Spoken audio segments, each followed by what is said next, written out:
کہ میاں بیوی کے درمیان اللہ الفت پیدا کر دیتا ہے اور وہ ایک دوسرے کے لیے سکون کا باعث بن جاتے ہیں، کہ یہ اللہ تعالیٰ کی نعمتوں میں سے ایک نعمت ہے کہ تم عورت سے سکون حاصل کرتے ہو، یہ اللہ کی ایک بہت بڑی نشانی ہے۔ تم میں سے بہترین آدمی وہ آدمی ہے جو اپنے گھر والوں کے ساتھ اچھا برتاؤ کرتا ہے۔ اشہد ان لا الہ الا اللہ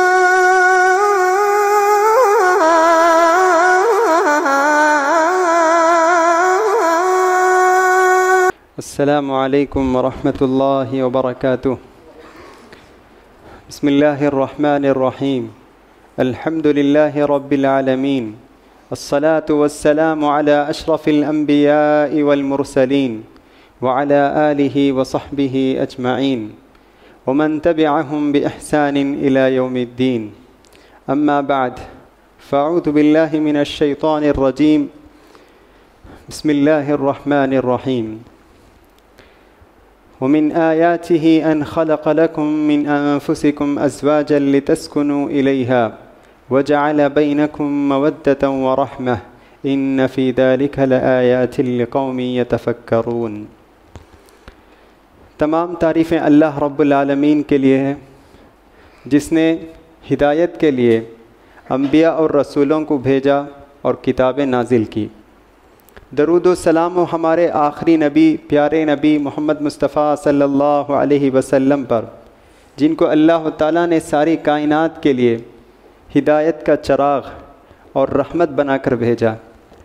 محترم بزرگوں، دوستوں، پیارے بچوں اور اسلامی ماؤں اور بہنوں، آج کی تراویح میں 20واں پارہ پڑھا گیا، تو تقریباً قرآن مجید کا 2 حصے ختم ہو چکے ہیں۔ ابھی ایک عشرہ باقی ہے، 10 پارے یا اس سے بھی کچھ کم باقی ہیں۔ تو آج کی تراویح میں 21واں پارہ کا کچھ حصہ بھی پڑھا گیا، اور اسی میں سے میں نے ایک آیت آج کے درس کے لیے میں نے اس آیت کا انتخاب کیا ہے۔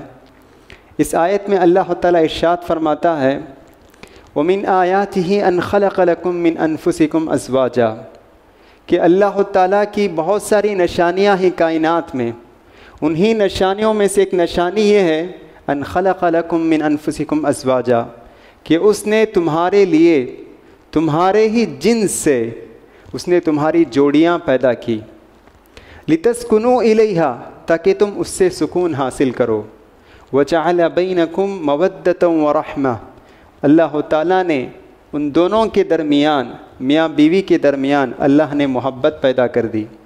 اس میں جو لوگ غور و فکر کرتے ہیں ان کے لیے اس میں بہت بڑی نشانی ہے۔ محترم حضرات، اس آیت میں اللہ تعالیٰ ارشاد فرماتا ہے کہ کائنات میں اللہ تعالیٰ کی قدرت کو جاننے کے لیے بہت ساری نشانیاں ہیں۔ یہ پہاڑ، یہ سمندر، یہ سورج، یہ چاند، یہ سب اللہ تعالیٰ کی نشانیاں ہیں، جس کے ذریعے سے ہم اللہ کی عظمت، اللہ کی قوت کا ہم اندازہ لگا سکتے ہیں۔ انہی نشانیوں میں سے ایک نشانی یہ ہے کہ اللہ تعالیٰ نے انسان کو پیدا کیا، اور پھر انسان کو پیدا کرنے کے بعد انسان ہی کے جنس سے اللہ نے اس کی جوڑی بھی پیدا کی، عورت کی شکل میں۔ انسان کے لیے اس کی جوڑی کسی حیوان سے نہیں پیدا کیا یا جن سے اللہ نے نہیں کیا، بلکہ اسی جنس سے، انسان کے جنس سے اللہ تعالیٰ نے عورت کو پیدا کیا اس کے لیے جوڑی کے طور پر۔ اور پھر اللہ کہتا ہے، دیکھو یہ دونوں کی جب شادی ہو جاتی ہے تو اللہ تعالیٰ لڑکے اور لڑکی، لڑکا اور لڑکی، ان دونوں کے دلوں میں اللہ تعالیٰ محبت اور الفت پیدا کر دیتا ہے۔ جبکہ لڑکا کا خاندان کچھ الگ ہے، اس کی بستی الگ ہے، لڑکی اس کا خاندان الگ ہے، اس کی بستی الگ ہے، لیکن پھر بھی جب دونوں کی جب شادی ہو جاتی ہے تو اللہ تعالیٰ دونوں کے درمیان محبت و الفت پیدا کر دیتا ہے۔ ایسی محبت الفت پیدا کر دیتا ہے کہ مرتے دم تک وہ شیر و شکر یعنی بہت ہی مل جل کر زندگی بسر کرتے ہیں، کبھی جدا نہیں ہوتے ہیں، بہت ہی مل جل کر زندگی گزارتے ہیں۔ تو اللہ تعالیٰ کہتا ہے یہ بھی اللہ تعالیٰ کی نشانیوں میں سے ایک نشانی ہے۔ جو لوگ غور کرتے ہیں تو وہ لوگ اس سے اللہ کی عظمت اور اس کی قوت کا اندازہ لگا سکتے ہیں کہ کیسے اللہ نے دونوں کے درمیان یہ محبت و الفت پیدا کر دی۔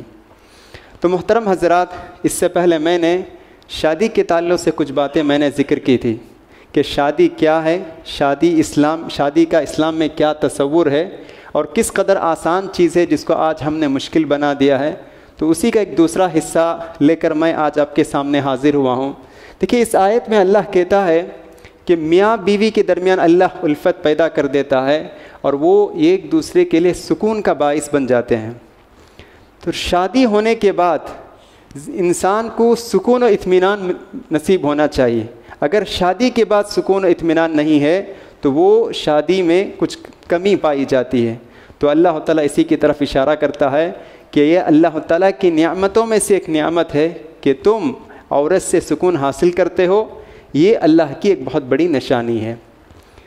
کب ازدواجی زندگی میں یعنی شادی کے بعد کب ہماری زندگی میں سکون و اطمینان پیدا ہو سکتا ہے، کب ہماری زندگی امن کا گہوارہ ہو سکتا ہے، کب ہماری زندگی خوشگوار زندگی گزر سکتی ہے، تو اس کے لیے قرآن مجید اور احادیث جب ہم پڑھتے ہیں تو معلوم ہوتا ہے کہ اس کے کچھ اللہ تعالیٰ کچھ تعلیمات ذکر کیے ہیں، کچھ حقوق ذکر کیے ہیں۔ میاں بیوی کے کچھ حقوق قرآن اور حدیث میں ذکر کیے گئے ہیں۔ جب یہ دونوں میاں بیوی باہمی حقوق ادا کرتے ہیں، ایک دوسرے کے حقوق ادا کرتے ہیں، تو ان کی زندگی امن کا گہوارہ بن جاتی ہے، خوشگوار زندگی بن جاتی ہے۔ شرط ہے کہ وہ جو حقوق قرآن اور حدیث میں جو حقوق بیان کیے گئے ہیں ان حقوق کو وہ ادا کریں۔ اگر ان حقوق کی ادائیگی میں کچھ کمی ہو تو یہ زندگی بدمزہ ہو جائے گی، یہ زندگی بدمزہ ہو جائے گی، زندگی بوجھ ہو جائے گی۔ تو آج میں مختصر طور پر میاں بیوی کے کیا حقوق ہیں جن کے ادا کرنے سے ہماری زندگی خوشگوار زندگی ہو جائے گی، ایک جنت نما، جنت میں جس طرح مزیدار زندگی ہم گزارنے والے ہیں اس کی ایک مثال ہم یہاں دیکھ سکتے ہیں۔ جب ہم باہمی ایک دوسرے کے حقوق ادا کریں گے تو بہت ہی خوشی اور خرم کی زندگی ہم بسر کر سکتے ہیں۔ دیکھیے سب سے پہلی چیز، شوہر پر بیوی کے کیا حقوق ہیں یہ ہمیں جاننا چاہیے۔ کوئی بھی آدمی جب شادی کرتا ہے تو اسے سب سے پہلے چاہیے کہ بیوی کے ہم پر کیا حقوق عائد ہوتے ہیں یہ جاننا بہت ضروری ہے۔ تو سب سے پہلا حق یہ ہے کہ عورت کے ساتھ اچھا برتاؤ کرنا چاہیے، عورت کے ساتھ اچھے سے اچھا برتاؤ کرنا چاہیے، حسن سلوک کرنا چاہیے۔ عورت اپنا سارا خاندان، اپنے سارے بھائی بہن رشتہ دار، یہ سارے لوگوں کو چھوڑ کر آپ کی زوجیت میں داخل ہو جاتی ہے، تنہا تنہا، بس آپ کی خدمت کے لیے، آپ کی رفیق حیات بن کر وہ آپ کے ساتھ زندگی گزارنے کے لیے سارے خاندان والوں کو چھوڑ کر تنہا تنہا وہ آپ کے ساتھ آ جاتی ہے۔ تو ایسی جب وہ قربانی دے کر آتی ہے تو اس کا تقاضا یہ ہے کہ ہم اس کے ساتھ اچھا برتاؤ کریں۔ قرآن مجید میں اللہ تعالیٰ خاص طور سے مردوں کو حکم دیتا ہے کہ وہ عورتوں کے ساتھ اچھا برتاؤ کریں۔ اللہ فرماتا ہے وَعَاشِرُوهُنَّ بِالْمَعْرُوفِ، تم اپنی عورتوں کے ساتھ، بیوی کے ساتھ اچھا برتاؤ کرو۔ یہی نہیں، اللہ کے رسول صلی اللہ علیہ وسلم فرماتے ہیں، بہت مشہور حدیث ہے، ہر محفل نکاح میں یہ حدیث ہم سنتے ہیں۔ اللہ کے رسول فرماتے ہیں خیرکم خیرکم لأہلہ، تم میں سے بہترین آدمی وہ آدمی ہے جو اپنے گھر والوں کے ساتھ اچھا برتاؤ کرتا ہے، دوستوں کے ساتھ اچھا برتاؤ کرتا ہے، لیکن گھر والوں کے ساتھ اچھا برتاؤ نہیں کرتا ہے تو وہ آدمی اللہ کے رسول کی نظر میں اچھا آدمی نہیں ہے۔ تو اللہ کے رسول فرماتے ہیں تم میں سے اچھا آدمی، تم میں سے بہترین آدمی وہ آدمی ہے جو اپنے گھر والوں کے ساتھ اچھا برتاؤ کرتا ہے۔ اور سنو، میں جو ہے تم میں سے بہترین آدمی ہوں اس لیے کہ میں اپنے گھر والوں کے ساتھ اچھا برتاؤ کرتا ہوں۔ کئی موقعوں پر اللہ کے رسول صلی اللہ علیہ وسلم صحابہ کو ابھارتے تھے۔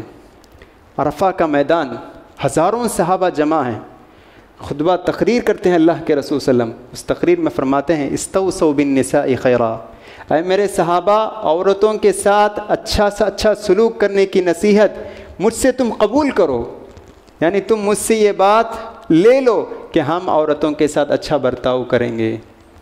پیارے نبی صلی اللہ علیہ وسلم کیسے بہترین سلوک کرتے تھے، وہ ہم سب کے لیے ایک آئیڈیل اور ایک نمونہ ہے۔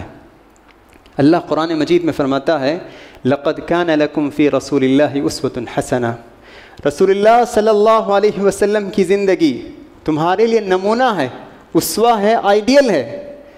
دیکھیے اللہ کے رسول صلی اللہ علیہ وسلم کیسے بیوی کے ساتھ کتنا اچھا برتاؤ کرتے تھے۔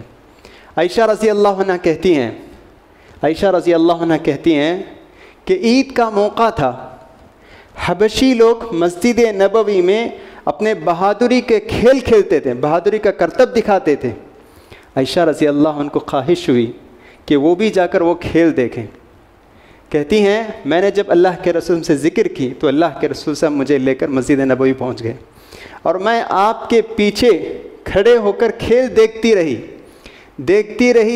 رہی، کبھی بھی چلنے کی بات نہیں کہی اللہ کے رسول نے، بس چلو یہ آپ نے نہیں کہا، جب تک میں نے نہیں کہا اس وقت تک اللہ کے رسول صلی اللہ علیہ وسلم خاموشی کے ساتھ میرے ساتھ دیکھتے رہے۔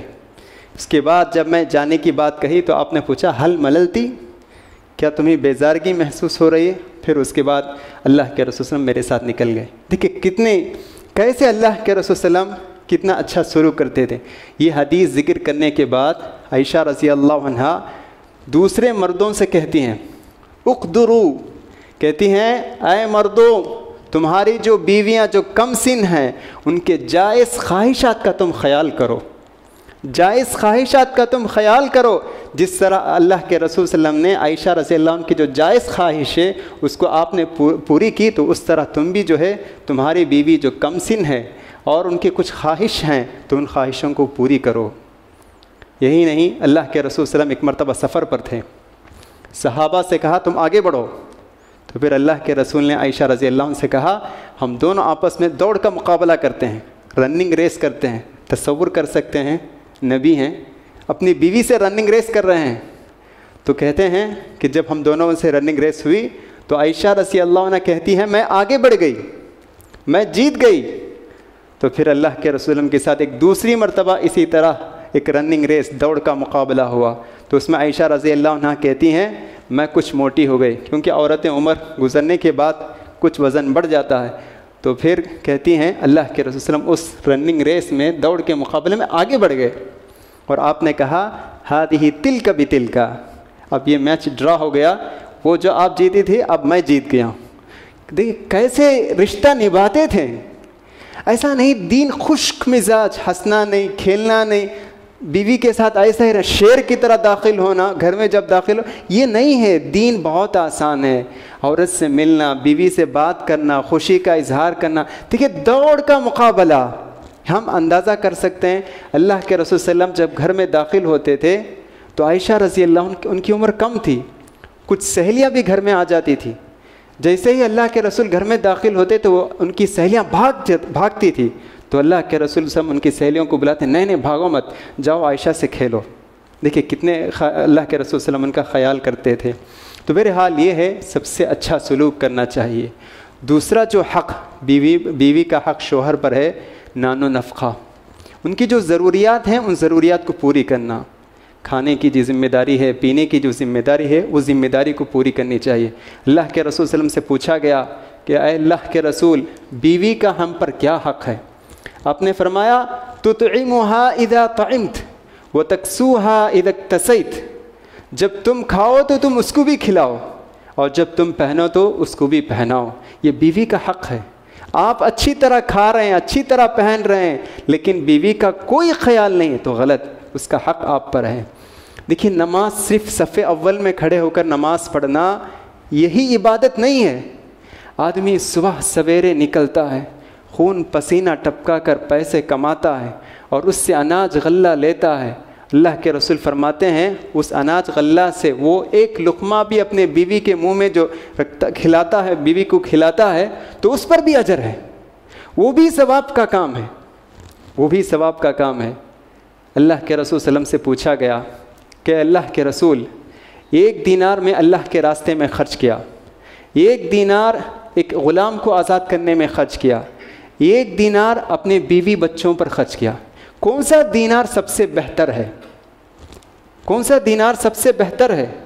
تو اللہ کے رسول نے کہا دینار انفقتہ علی اہلک، وہ دینار جو اپنے گھر والوں پر آپ نے جو خرچ کیا وہ دینار سب سے بہتر صدقہ ہے۔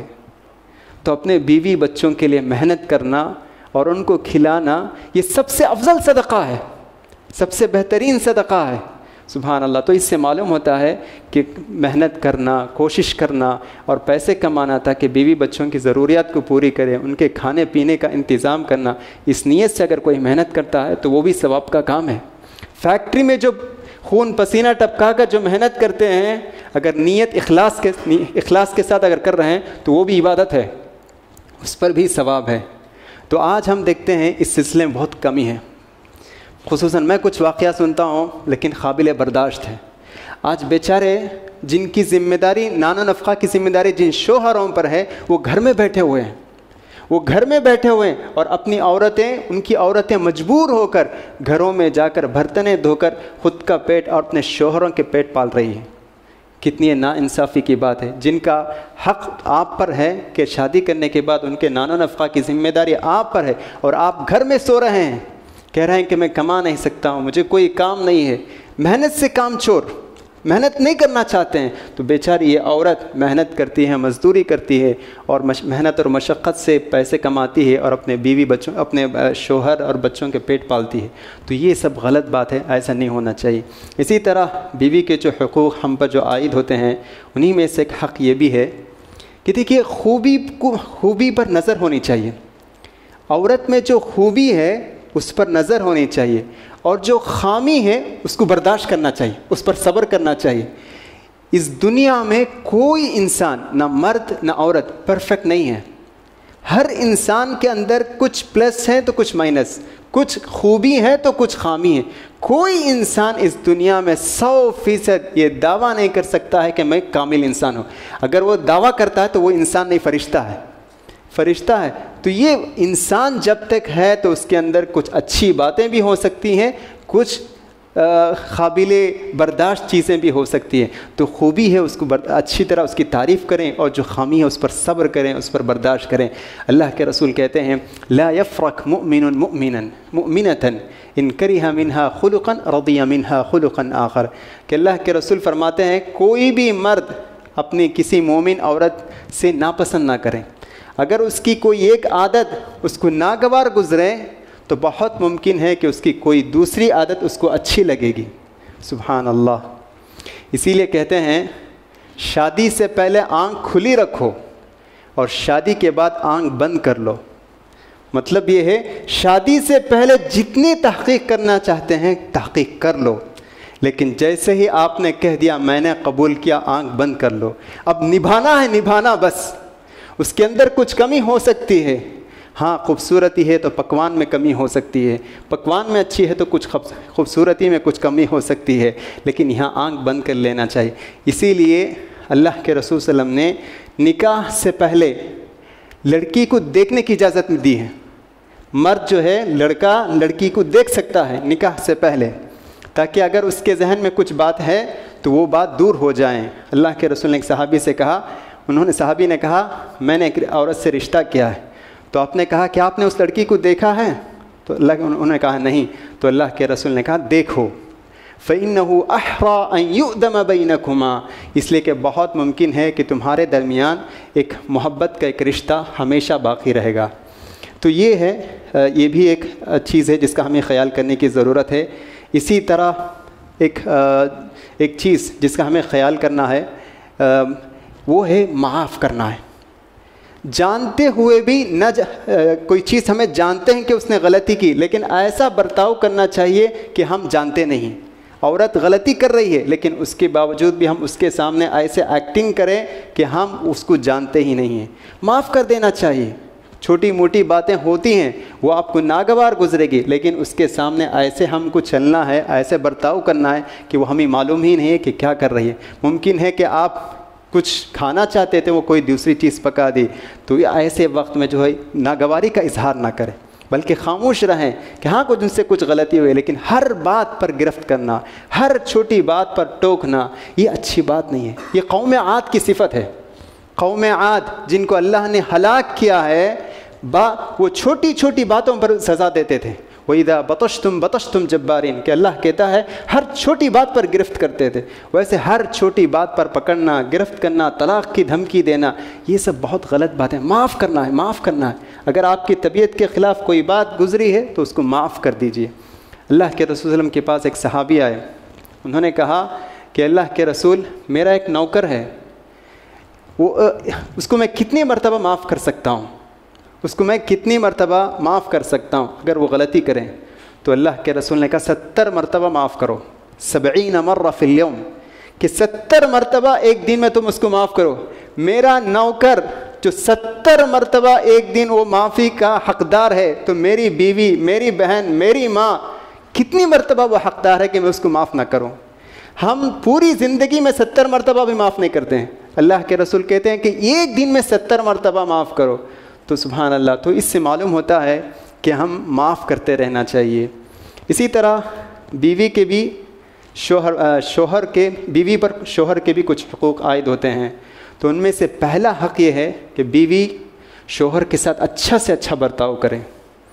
بیوی کو یہ جاننا چاہیے شوہر ایک ایسا عظیم انسان ہے کہ جس کے لیے اللہ کے بعد اگر کسی کے لیے سجدہ جائز ہوتا تو وہ شوہر کے لیے جائز ہوتا۔ تو اس کو یہ ماننا چاہیے کہ شوہر میرا بہت ہی عظیم آدمی ہے، وہ میرا سردار ہے، وہ میرا حاکم ہے، وہ میرا امیر ہے، وہ میرا محسن ہے۔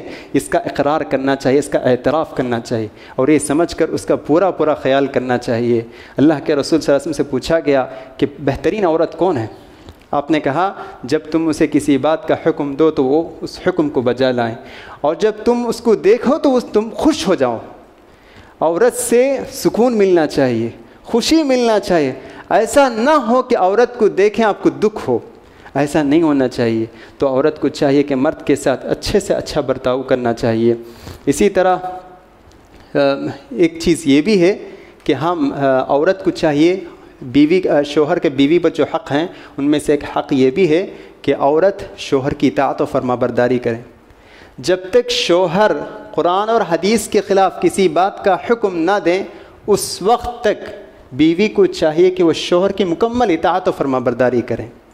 اللہ کے رسول صلی اللہ علیہ وسلم نے کہا ایما امرأۃ، کوئی بھی عورت 5 وقتہ نماز پڑھتی ہے، رمضان کے روزے رکھتی ہے، اپنے شرمگاہ کی حفاظت کرتی ہے اور اپنے شوہر کی اطاعت کرتی ہے، تو جنت کے کسی بھی دروازے سے وہ جنت میں داخل ہو سکتی ہے۔ تو عورت کتنا بڑا اعزاز ہے، اطاعت و فرما برداری کرنا چاہیے، اور اس کے جو ذمہ داری ہیں شوہر کے جو کھلانے پلانے کا جو انتظام ہے اس کا پورا خیال کرنا چاہیے۔ فاطمہ رضی اللہ عنہا چکی پیستی تھی اور اپنے شوہر علی رضی اللہ عنہ کا پورے کھانے اور پینے کا انتظام کرتی تھی۔ چکی پیستے پیستے ہاتھوں میں چھالے آ گئے، اور انہیں یہ بات پہنچتی ہے کہ اللہ کے رسول صلی اللہ علیہ وسلم کے پاس بہت سارے خادم آئے ہیں۔ فاطمہ رضی اللہ عنہا اپنے والد اللہ کے رسول کے پاس پہنچتی ہے، اور پہنچ کر کہتی ہیں کہ اے اللہ کے رسول، اے ابا جان، میں نے سنا ہے کہ بہت سارے خادم آئے ہیں، دیکھیے میرے ہاتھوں میں چکی پیستے پیستے چھالے آ گئے، مجھے 1 یا 2 خادم دے دیجیے۔ اللہ کے رسول صلی اللہ علیہ وسلم بہت ہی انصاف پسند پیغمبر تھے، آپ چاہتے تو فوراً دے دیتے تھے۔ آپ نے کہا اے میری بیٹی، تم سے زیادہ میرے غریب صحابہ ان خادموں کے حقدار ہیں، میں تمہیں نہیں دے سکتا ہوں، لیکن اس کے بجائے میں تمہیں ایک اور نسخہ بتاتا ہوں، تم اس کا اہتمام کرو، انشاءاللہ وہ تمہارے لیے کافی ہے۔ تو پھر آپ کہتے ہیں سونے سے پہلے 33 مرتبہ سبحان اللہ، 33 مرتبہ الحمدللہ، اور 34 مرتبہ اللہ اکبر پڑھو، اس سے تمہیں قوت ملے گی۔ تو فاطمہ رضی اللہ عنہ، علی رضی اللہ عنہ کہتے ہیں کہ ہم برابر اس کو پڑھتے رہے، اور ویسے ہی ہم قوت محسوس کیے، طاقت محسوس کیے، یہاں تک کہ صفین کی جنگ جو ہوئی اس جنگ کے وقت بھی ہم یہ ذکر پڑھنا نہیں بھولے۔ تو اس واقعے سے ہمیں یہ بات معلوم ہوتی ہے کہ عورت کی ذمہ داری ہے کہ شوہر کے لیے مناسب کھانے اور پینے کا بھی انتظام کرنا چاہیے۔ اسی طرح عورت پر جو شوہر کے جو حقوق میں سے ہیں ان حقوق میں سے ایک حق یہ بھی ہے کہ شوہر کی اجازت کے بغیر نفلی روزے نہیں رکھنا چاہیے اور باہر نہیں نکلنا چاہیے۔ اللہ کے رسول صلی اللہ علیہ وسلم نے کہا کوئی بھی عورت اگر وہ نفل روزے رکھنا چاہتی ہے تو شوہر کی اجازت لے لیں۔ اسی طرح شوہر کے جو حقوق بیوی پر ہیں انہی حقوق میں سے ایک حق یہ بھی ہے کہ شوہر جس آدمی کو ناپسند کرتا ہے اس آدمی کو اپنے گھر میں اجازت نہ دیں، اس آدمی کو اپنے گھر میں داخل ہونے کی اجازت نہ دیں۔ ام حبیبہ رضی اللہ عنہا امہات المؤمنین میں سے ہیں، اللہ کے رسول کی بیوی، اور ان کے والد ابو سفیان اس وقت اسلام قبول نہیں کیے تھے، اسلام قبول نہیں کیا تھا، وہ کافر تھے. اپنی بیٹی ام حبیبہ سے ملنے آتے ہیں، اپنی بیٹی ام حبیبہ رضی اللہ عنہا سے ملنے کے لیے آتے ہیں، اور گھر پر جو اللہ کے رسول کی جو چادر ہوتی ہے اس چادر پر بیٹھنے کے لیے بیٹھنے جاتے ہیں تو فوراً وہ چادر کھینچ لیتی ہیں. تو ابو سفیان نے پوچھا، اے بیٹی کیا کر رہی ہو؟ کیا میں اس چادر پر بیٹھنے کے حقدار نہیں ہوں یا میں اس کا مستحق نہیں ہوں؟ تو انہوں نے کہا کہ یہ پیارے نبی رسول اللہ صلی اللہ علیہ وسلم کی چادر ہے، ان کے چادر پر اگر آپ بیٹھنا چاہتے ہیں تو ان کی اجازت چاہیے، ان کی اجازت کے بغیر آپ بیٹھ نہیں سکتے ہیں. دیکھیں اس سے معلوم ہوتا ہے کہ اگر بیوی شوہر کسی آدمی کے گھر میں آنے کو ناپسند کرتے ہیں تو ہم بھی اسے اجازت نہ دیں. تو یہ کچھ باتیں ہیں جس کا ہمیں خیال کرنا چاہیے کہ جہاں اللہ تعالیٰ قرآن مجید میں شوہر بیوی کے حقوق کچھ ذکر کیے ہیں تو اسی طرح شوہر کے بھی حقوق، بیوی پر کیا حقوق ہیں، دونوں کے حقوق قرآن اور حدیث میں بیان کیے گئے ہیں. شوہر کے حقوق بیوی پر کیا ہیں، بیوی کے حقوق شوہر پر کیا ہیں، یہ دونوں حقوق ذکر کیے گئے ہیں. جب ہم ان دونوں حقوق کو ادا کریں گے تو انشاءاللہ زندگی بہت ہی خوشگوار زندگی گزرے گی. دیکھیے زندگی میں میاں بیوی کی زندگی میں اختلاف ضرور ہو سکتا ہے کیونکہ سارے خیالات ایک جیسے نہیں ہیں. اللہ تعالیٰ سارے لوگوں کو ایک ہی طرح پیدا نہیں کیا ہے. اختلافات ہونا یہ بہت ضروری ہے، یہ ناگزیر ہے، یہ ممکن ہی نہیں ہے کہ آدمی میاں بیوی کے درمیان کوئی اختلاف ہی نہ ہو. فاطمہ رضی اللہ عنہ اللہ کے رسول صلی اللہ علیہ وسلم کی بیٹی، ایک مرتبہ اللہ کے رسول صلی اللہ علیہ وسلم فاطمہ رضی اللہ عنہ کے گھر پہنچے تو آپ نے دیکھا کہ علی رضی اللہ عنہ نہیں ہے. تو آپ نے پوچھا کہاں ہے علی؟ تو فاطمہ نے کہا فغاضبنی، وہ مجھ سے کچھ ناراض ہو گئے ہیں اور نکل گئے گھر سے. آپ نے ایک صحابی سے کہا جاؤ دیکھو، تو صحابی نے کہا کہ وہ مسجد میں سو رہے ہیں. تو اللہ کے رسول صلی اللہ علیہ وسلم مسجد پہنچتے ہیں اور دیکھتے ہیں کہ علی رضی اللہ عنہ مسجد میں لیٹے ہوئے اور ان کے جسم کی جو چادر ہے وہ نیچے گری ہوئی ہے اور جس کی وجہ سے مٹی ان کے بدن پر لگی ہوئی ہے. تو اللہ کے رسول نے ان سے کہا قم یا ابا تراب، قم یا ابا تراب، یہ لقب دے کر اے ابو تراب تم کھڑے ہو جاؤ. بس کھڑے ہو گئے. دیکھیے اللہ کے رسول نے معاملے کی تحقیق تک نہیں کی. کبھی کبھی ایسا ہوتا ہے میاں بیوی میں اگر کچھ اختلاف ہے تو معاملہ کیا ہے اس کو پوچھے بغیر حل کرنا یہ بھی ایک کمال کی بات ہے. تو اللہ کے رسول نے اس معاملے کی تحقیق بھی نہیں کی، بس علی رضی اللہ عنہ سے ملاقات کی تو علی رضی اللہ عنہ سمجھ گئے تو پھر دوبارہ زندگی گزارنا شروع کر دی. عائشہ، یہ تو فاطمہ رضی اللہ عنہ کے تعلق سے. خود عائشہ رضی اللہ عنہ اور اللہ کے رسول صلی اللہ علیہ وسلم کے درمیان کچھ اختلاف ہو گیا. ایک مرتبہ ابو بکر صدیق رضی اللہ عنہ اللہ کے رسول صلی اللہ علیہ وسلم کے پاس ملنے آتے ہیں، دیکھتے ہیں کہ کچھ اختلاف آوازیں آ رہی ہیں.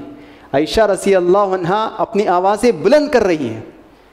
ابو بکر صدیق رضی اللہ عنہ کو غصہ آ گیا، فوراً عائشہ رضی اللہ عنہ کو مارنے کے لیے جاتے ہیں اور عائشہ رضی اللہ عنہ اللہ کے رسول کے پیچھے چھپ جاتی ہیں. تو اللہ کے رسول ان کو ڈھکیلتے ہیں، ان کو بچاتے ہیں. ابو بکر کو ڈھکیلتے ہیں کہ مت مارو. تو پھر اس کے بعد وہ نکل جاتے ہیں. پھر کچھ دن کے بعد دیکھتے ہیں پھر دوبارہ آتے ہیں ابو بکر صدیق رضی اللہ عنہ اپنی بیٹی سے ملنے کے لیے. دیکھتے ہیں کہ ماشاءاللہ بہت خوشگوار ماحول ہے، بہت خوشگوار ماحول ہے. عائشہ رضی اللہ عنہ اور اللہ کے رسول صلی اللہ علیہ وسلم آپس میں باتیں کر رہے ہیں. تو ابو بکر صدیق رضی اللہ عنہ خوش ہو کر آپ نے کہا ادخلانی فی سلمکما کما ادخلتما فی حربکما، کہ تم مجھے بھی اس صلح صفائی میں شامل کرو جس طرح میں تمہارے جنگ میں شامل ہوا تھا. تو اللہ کے رسول نے کہا قد فعلنا، ہم نے آپ کو بھی شامل کر لیا ہے. دیکھیں یہاں خود اللہ کے رسول اور عائشہ رضی اللہ عنہ کے درمیان بھی کچھ اختلاف ہوا.